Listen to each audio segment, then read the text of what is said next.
per his schedule. Let's bring in Washington Post national political reporter, MSNBC political analyst, Dana Milbank. Dana, good evening. Thanks for fitting me into your busy schedule. I do what I can at 56 minutes past. So they made a deal on appearances here. Maybe McCain shows up late and Bush returns the favor by showing up infrequently? Yes, and I think that soft shoe was no accident. It's the debut of a vaudeville that might occur. What could happen here is McCain will do the things in public, send Bush off to deal with the donors. He can do his toe tapping there and raise money for John McCain. That's where John McCain really needs him to raise money for him, needs him to solidify the base, does not need his pretty face, as the president puts it, out at a lot of rallies. It's nice to see cliches come true. Political tap dancing. It's nice to see them actually happen.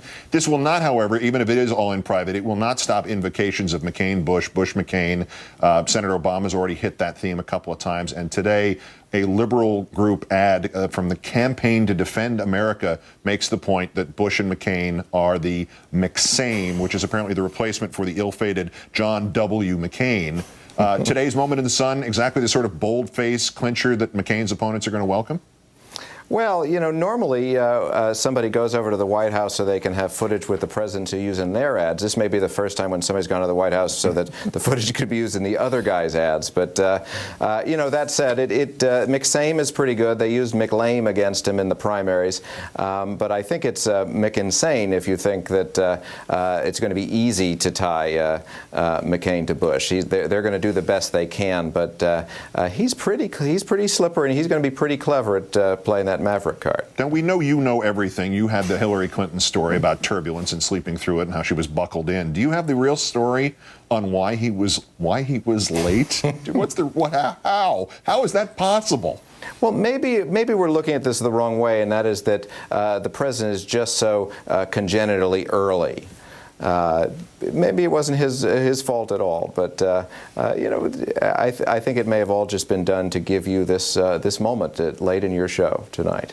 Oh, but they're down to trying to influence the viewers of this show. We know that this administration's over. Would this have happened if Senator Obama had emerged with a sweep last night? Did the continuing struggle between the two Democrats give McCain just enough room to get the sort of the Bush public stuff out of the way now?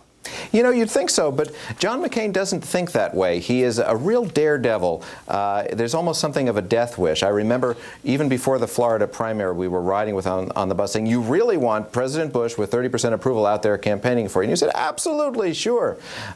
So he seems to get some idea in his head and stick with it, as he did successfully in over the past year with his Iraq strategy. Now, McSame may be a bit of a different story, but who knows? Maybe the president will be up to 70% support this time in October.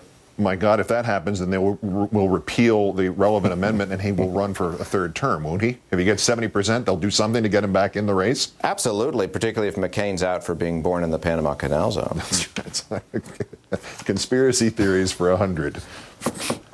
All right, Dana Milbank of MSNBC and the Washington Post. Great reporting as always, sir, and great thanks. Thanks, Keith. All right, that's countdown for this, the 1,771st day.